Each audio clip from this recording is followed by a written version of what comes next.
আর আল্লাহকে দেখতে চাইছে, আল্লাহ পাকের কুদরত দেখতে চাইছে কে? মুসা আলাইহিস সালাম।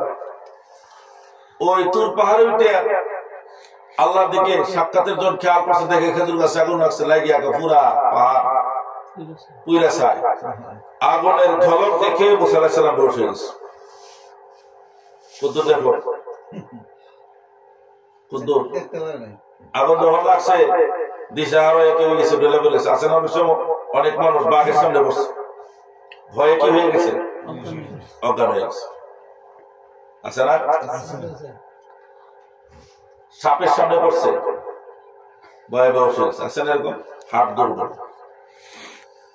মুসা আলাইহিস সালাম বেহুশ হয়ে জমিনে পড়ে রইল। তুর পাহাড়টা পুড়ে গেল। পাহাড়টা বলল, মুসা, আমি কিন্তু একবারও বলিনি আল্লাহ আমি তোমাকে দেখতে চাই। আমি কিন্তু একবারও বলিনি আল্লাহ তুমি আমাকে দেখা দাও, আমি তোমাকে আনাইলে তোমার জিকির করবো না। আমার কি দোষ? সুবহানাল্লাহ। মুসা আলাইহিস সালাম আল্লাহর পয়গম্বর। মুসা আলাইহিস সালাম কি পয়গম্বর? মুসা আলাইহিস সালামের বিরুদ্ধে পাহাড় আল্লাহর কাছে কমপ্লেইন করে নাই। আল্লাহকে বলছে, আল্লাহ এই মুসা তোমার এখানে আসার আগে, তোর পাহাড় আসার আগে আমি কি তোমার জিকির করি নাই? আল্লাহ আমি তোমার জন্য কান্দি নাই? হ্যাঁ কাঁদছ। পাহাড় তো পাথরের, পাথর আল্লাহর ভয়ে কান্দে, ঠিক আছে না? আল্লাহর কাছে কমপ্লেইন করে নাই। কমপ্লেইন করলে বিপদ হইত। তো নবুয়তের পক্ষে ছিল, বিপক্ষে ছিল না পাহাড়। আল্লাহ রাব্বুল আলামিন ফরমান, রে পাহাড় তুই আমার কাছে মুসা নবীর বিরুদ্ধে কোনো বিচারের প্রার্থনা করিস নাই, সেজন্য আমি রাব্বুল আলামিন জমিনে তোকে সম্মান বাড়িয়ে দিলাম। তোর গায়ের যতগুলি পাথর পুড়ে গেছে, তোর পাথরগুলিকে, তোর গায়ের মাটিগুলিকে আমি মুহাম্মদুর রাসূলুল্লাহ সাল্লাল্লাহু আলাইহি ওয়াসাল্লামের উম্মতের জন্য কিয়ামত পর্যন্ত সুরমা বানিয়ে দিলাম। সুবহানাল্লাহ। সুরমা দেওয়া সুন্নাত, সুরমা দেওয়া এই সুন্নতের খবর কেন নাই? আগে দেখতাম মুরব্বীর কাছে সুরমা থাকতো, আমার দাদার কাছে সুরমা ছিল, দাদা সুরমা ব্যবহার করত। সুরমা কি ছিল? সুন্নত। এই সুরমা ব্যবহার করছে বিদায় মরণ পর্যন্ত দাদা ওই শতের কাছাকাছি বয়স, কিন্তু কোরআন শরীফ তেলাওয়াত করার জন্য চশমার প্রয়োজন নাই। আজকে আমরা বয়স 20, 25, 30, 40, 50, চশমা ছাড়া ভাত খেতে পারি না। আর 80 বছর 90 বছরের মুরব্বী মানুষ কোরআন তেলাওয়াত করার জন্য চশমার প্রয়োজন হয় নাই, কারণ ওই চোখের মধ্যে আল্লাহর নবী মুসা আলাইহিস সালামের সুন্নাত, আল্লাহর নবী মুহাম্মদ রাসূলুল্লাহ সাল্লাল্লাহু আলাইহি সাল্লামের উম্মতকে তুর পাহাড়ের মাটি ওষুধ বানিয়ে দিয়েছে। ওই চোখে লাগাবে, আল্লাহ পাকের কুদরতের কারণে চোখে কোনোদিন আর কোন রকমের অসুস্থতা আসবে না। সুবহানাল্লাহ। ভাইরা আমার, একজন পয়গম্বর তুর পাহাড়ে আসছে আল্লাহ সাক্ষাৎ করতে। আমার আল্লাহ জুতা অর্পণ করার জন্য ধমক দিয়ে বলছে, Musa open your shoes, through outside, জুতা গুলো পাহাড়ের বাকিরে রেখে দাও, আর জুতা খুলে আমি আল্লাহর সামনে আদবের সহিত দাঁড়িয়ে দাও। আল্লাহর হাবিব মুহাম্মদ রাসূলুল্লাহ সাল্লাল্লাহু আলাইহি ওয়াসাল্লাম স্বপ্ন যুগে মেরাজ করে নাই, তিনি মেরাজ করেছেন সশরীরে। তার প্রমাণ হলো, প্রথম প্রমাণ হলো আল্লাহ রাব্বুল আলামিন এই পৃথিবীর সকল মাখলুককে আল্লাহ পাক স্টপ করে রেখেছেন, শুধু একজনের জান্নাত চলেছেন। কয়জনের? কিভাবে?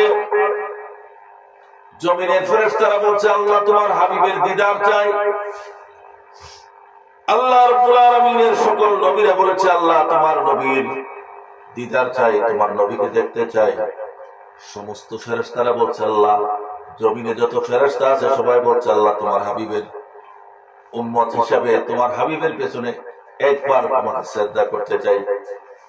সেজন্য রব্বুল আলামিন গোটা মাখলুককে স্টপ করে দিয়েছেন, সকলের জার্নি বন্ধ। বিদায় নবীজি মেরাজের শুরুতে উযু করেছে। হুজুর যখন উযু করে বের হয়েছে, হুজুর পানি উযু করার সময় গয়রায়, উযু করার পরে বড় 1 মিনিট 2 মিনিট গয়রায়, ঠিক কিনা? কারণ আমরা অনেক পানি দিয়ে উযু করি, আমার নবীজি অল্প পানি দিয়ে উযু করতেন। 1 লিটার, কয় লিটার? 3 লিটার 5 লিটার পানি দিয়ে নবীজি গোসল করতেন। 1 লিটারের কম দিয়ে উযু করতেন, কারণ তখন পানির মূল্য অনেক বেশি ছিল। এখনো সৌদি আরবে পানি কিনা পান করতে হয়, ঠিক কিনা? আমার দেশে টিউবওয়েল আছে, প্রতি বাড়িতে বাড়িতে এখন মোটর আছে, ঠিক কিনা? ওই সময় নবীজি মেরাজ শেষ করেছে 27 বছর। 27 বছর পরে ফিরে এসে দেখলো ওদের পানি গড়িয়া গড়িয়া যাচ্ছে। আসার আগে বন্ধ ছিল, সিটকারিটা লাগাই গেছে, সিটকারিটা খুলে গেছে। খোলার পরে সিটকারি কয় ঘন্টা নড়াচড়া করে অল্প সময় 1-2 মিনিট কিংবা 1 মিনিট। আল্লাহ রাসূল বলছেন, আমি মেরাজ থেকে ফিরে এসে দেখলাম আমি যে সিটকারিটা খুলে গেছিলাম, ওই সিটকারির যে চেইনটা আছে, যে শিকলটা আছে, এটা নড়াচড়া করতেছে। সুবহানাল্লাহ। নবী আমার ওই বাইতুল মুকাদ্দাসে আল্লাহ নিয়েছেন নবীজিকে, নবীর কোনো কারণে না, সমস্ত নবীদেরকে আল্লাহ নবীর উম্মত বানাতে। সমস্ত নবী রাসূলরা আল্লাহর কাছে এই প্রার্থনা করেছে, আল্লাহ আমি তোমার হাবিবের দিদার চাই। আদম নবী ওই আল্লাহ পাকের দরবারে সন্তান দেখতে চেয়েছিল। আদম নবীকে আল্লাহ রাব্বুল আলামিন অনেক সন্তান দেখিয়েছে, কিন্তু ওনার ডান হাতের আঙ্গুলের মধ্যে, নখের মধ্যে একটা সুন্দর মানুষ দেখলেন। আল্লাহর কাছে দোয়া করলেন, রাব্বুল আলামিন এই সুন্দর ব্যক্তিকে আমাকে তার পরিচয় বলো।